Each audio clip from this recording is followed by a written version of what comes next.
Des sacs de stars devenus des légendes. Retour sur l'histoire de ces noms célèbres qui ont participé à la création des emblèmes de grandes maisons de luxe comme Hermès. Le premier exemple, sans aucun doute le plus connu, le sac Kelly, d'après bien sûr la princesse Grace Kelly. Dans les années 80, c'est au tour du Birkin, un cousin du Kelly en version plus souple, de devenir emblématique. La maison Dior, elle, rend hommage à la princesse Diana avec son sac Lady Dior. Et ces dernières années, les stars participent même à l'élaboration du sac de leurs rêves. C'est le cas d'Isabelle Adjani chez Lancel. Plusieurs dizaines d'heures de travail et 50 pièces de cuir seront nécessaires pour mettre en vie le sac imaginé par l'actrice. Chez Longchamp, même histoire avec Kate Moss qui dessine toute une collection composée de plusieurs sacs à son image. Carton garanti.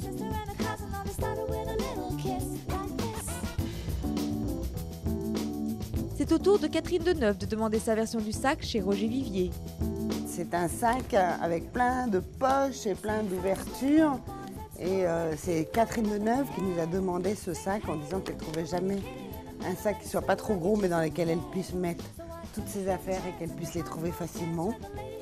Et alors, donc, on lui a fait vraiment un sac à la demande. Même la jeune hit girl Alexa Chung mettra sa patte sur un modèle Mulberry. Enfin, la première dame de France, Carla Bruni, devient le dernier emblème en vogue de Marc Jacobs à Bruno Frisoni chez Roger Vivier. C'est un sac qu'on a appelé Miss Vive, qui a 2 ouvertures comme ça de chaque côté. Et alors, comme Carla Bruni l'a porté au 14 juillet, on a décidé qu'une partie des ventes de ce sac irait à une association de charité.